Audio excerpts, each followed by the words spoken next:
Pagdating ko po ng Japan, hindi ko po inaasahan na sobrang taas po ng cost of living sa Japan. Actually po, yun nga po dahil po alam nila malataas pa yung sahod ko, hindi ko pa sinasabi sa kanilang totoo. So lahat po ng sasabihin nila sa aking mga pangangailangan, ipaprovide ko hanggang sa matira na lang po sa akin isang lapad. Is 4,000 pesos? 4,000 mahigit. O, paano ka nabubuhay sa 4,000 pesos? Titipirin po. Sa isang lutuan po ng ulam para magtatagal na po siya ng ilang araw. Para maipadala mo yung aesthetic. Shish! Tony, grabe ka.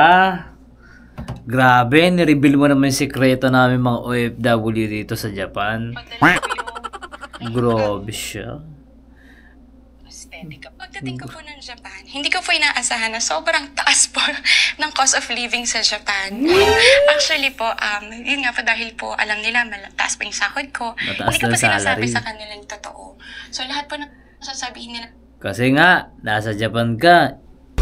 In terms of Japan, wow naman, nasa Japan ka, mataas ang sahod mo, grabe yan. Expectation, sa aking mga no? pangangailangan, ipaprovide ko hanggang sa matira na lang po sa And- isang lapad. And syempre, kailangan natin i-provide yung family expenses natin. And syempre, kung kapos tayo sa sahod natin, syempre, yung pangsarili naming kailangan, yung babawasan namin para ma-provide nga namin yun. Tama yung sinabi ni Janela. Is 4,000 pesos? 4,000. 4,000 pesos, isang lapad. Nabubuhay sa 4,000 pesos?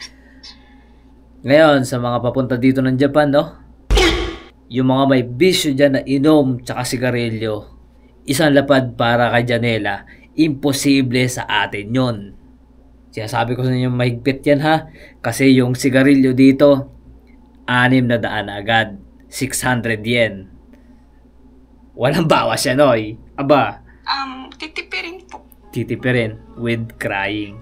The Sa best isang yan. lutuan po ng ulam para magtatagal na po siya ng ilang araw. Totoo yan. Kaya pag nagluto ako minsan dito, umabot ng 3 araw. And yung isang lapad naman, para sa kanya siguro kasya yon. Sa akin siguro, isang lapad at 5,000. Pwede yon. Nang walang bisyo. Pero kung siya kasi guys, kung hindi niyo napapansin, bawat vlog niya nasa gala siya. Yun yung hindi ko maintindihan. Pero ramdam ko yung problema niya na hinahanap, no? In terms of expenses dito sa Japan. Tapos yung magpo-provide ka pa para sa pamilya mo sa Pilipinas.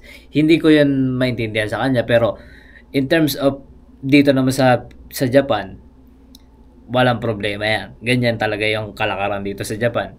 Once na Pilipino, OFW ka, you need to provide para sa Pilipinas naman. And syempre, kailangan natin mag-adjust para sa kanila kasi nga, yun nga yung hindi nila naiintindihan. Kasi once na OFW ka dito sa Japan, yung tingin nila sa atin is mataas. Yun yung hindi natin pwedeng baliin. Kaya, maganbati lang tayo dito sa Japan and laban lang. Walang iyakan. Laban lang ng buhay. Patapangan lang ng sungay. Shish!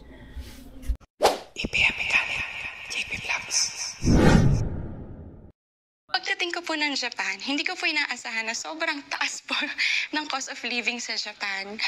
Actually po, yun nga po dahil po alam nila malataas pa yung sahod ko, hindi ko pa sinasabi sa kanilang totoo.